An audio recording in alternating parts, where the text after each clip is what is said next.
Martinique, c'est au stade de l'UHIL, dans les hauteurs de Fort-de-France, que s'est déroulée la 6e édition du tournoi TAGEP, avec la participation de 4 groupes chez les hommes, remportés par l'équipe à l'abordage, et la sélection U14, U15 chez les filles, du centre, du nord Caraïbes, du sud et du nord Atlantique, remportée par le RC Rivière Pilote, avec la séance de tir au but pour les filles.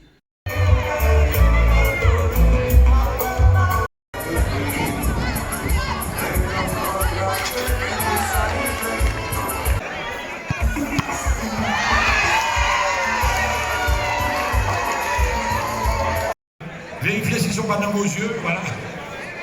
Les lunettes, t'as qu'à lever de là, j'ai les lunettes à droite.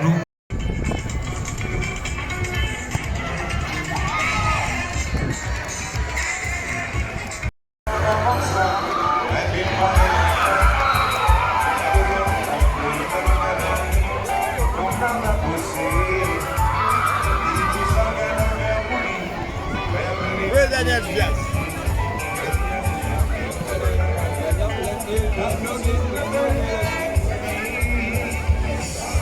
Suivi de la remise des trophées pour le RC Rivière Pilote U15. De s'exprimer par le film. Merci.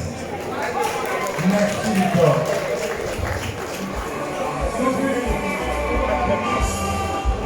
Chez les hommes, le coup d'envoi a été donné par Victor Jean-Baptiste. C'est Claude Boelva de l'équipe à l'abordage qui ouvre le score en première mi-temps pour l'emporter 5-1 au final et remporte le tournoi TAGEP, qui fait place à la remise des prix. Un tournoi organisé par l'association des supporters de l'AS Saint-Étienne en Martinique. Écoutons quelques réactions. Reportage Daniel Diaz, 100% Sport, KMT Télévision, DD News Martinique. Bien, alors tu as ramené ton équipe en finale en tant que gardienne. Dans quel état d'esprit étais-tu? J'étais bien, puisque de base c'est pas mon poste. Et j'ai voulu dire que c'est pas parce que c'est pas mon poste que je peux pas les ramener en finale. J'ai fait de mon mieux et j'ai réussi. Et tir au but, c'est ta spécialité d'arrêter les buts? De base, non. Non? Non. Tu t'es su où passer? Tu es en quelle classe, Olivia? En cinquième. En 5e. Ta passion, c'est le ballon. Oui. Comment tu arrives à gérer les deux, tes études et ta passion? J'ai aimé. T'as aimé? Qu'est-ce qu'on peut te souhaiter pour la suite?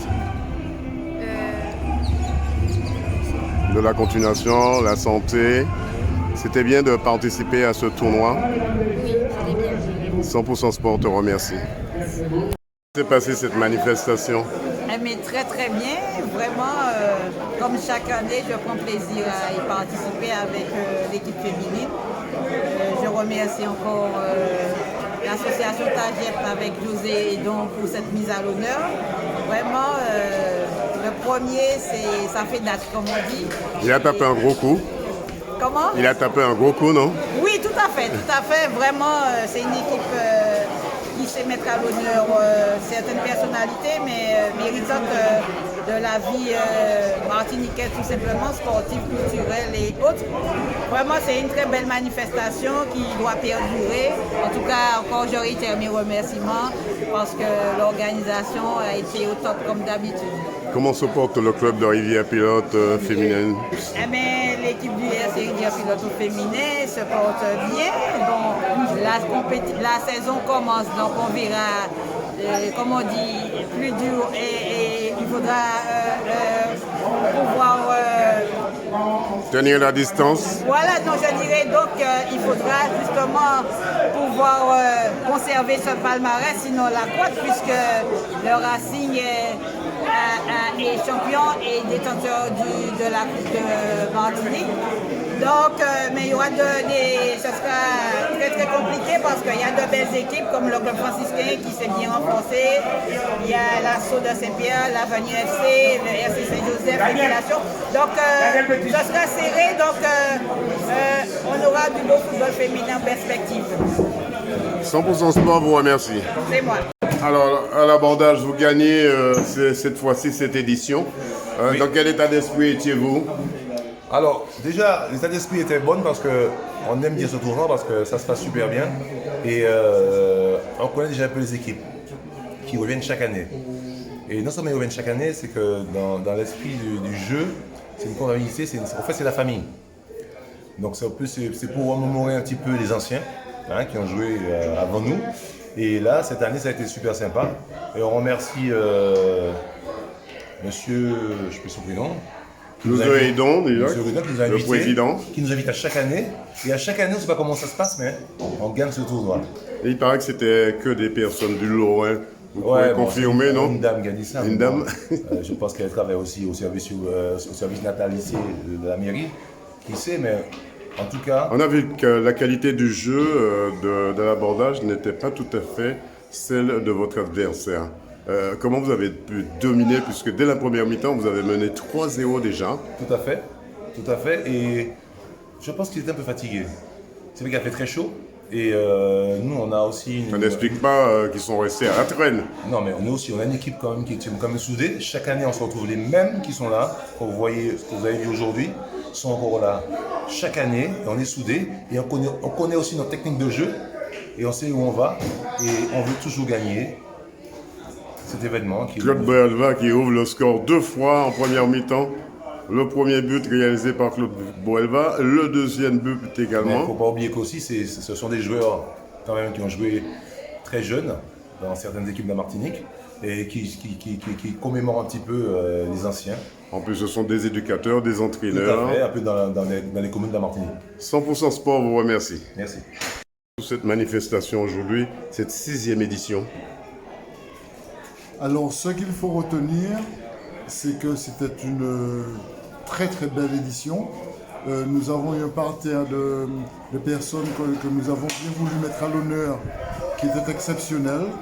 Alors, je veux parler tout d'abord des 4 femmes que nous avons retenues. En fait, ces 4 femmes exceptionnelles ont un trait commun, c'est qu'elles ont eu, autant dans leur parcours sportif ou professionnel, à manager les hommes. Et c'est ce que je retiens. On a Marie-Josée Ali qui a été, après Marcel Bozza, la seule domienne à avoir à diriger un groupe comme RFO. Hein. Donc, nous avons aussi Madame Charlène Marie-Jeanne, ça me revient. Du RC Rivière Pilote. Du RC Rivière Pilote. Chez les qui a femmes. eu l'occasion chez les femmes, qui est l'une des pionnières de joueuses de football sur le département et qui a eu à diriger, à entraîner des hommes. J'avais parlé de Marie-Josée Ali, nous avons eu Marie-Clotilde Hardy-Dessources. Bon, elle a eu aussi, elle a été entraîneur de handball. Elle a eu, elle aussi, dans son parcours, à manager des hommes. En fait, c'est ce trait d'union que je retiens. Parce que ce sont des femmes qui ont beaucoup œuvré et qui ont eu l'occasion d'avoir entre leurs mains des hommes à manager. Les supporters de la SC Saint-Étienne s'est donné les moyens cette année pour réussir ce 1er novembre.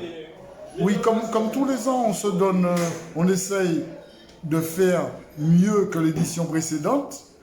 Et voilà, on a pratiquement tout fait. Puis il faut dire un truc, il faut retenir quelque chose, c'est que nous avons un président, je veux parler de José Edon, qui est quelqu'un d'exceptionnel, qui est quelqu'un à qui il est difficile de dire non et qui œuvre de manière Global. Pour la pérennisation de toutes les actions qui ont été entreprises par l'association, l'amicale des Stéphanois de Martinique. C'est un homme qui a la main sur le cœur aussi. Et c'est peu dire. C'est peu dire. José, c'est quelqu'un d'exceptionnel, c'est un gars exceptionnel, un garçon exceptionnel. 100% Sport vous remercie. Merci. Et puis, je souhaite de bons et longs chemins à 100% Sport.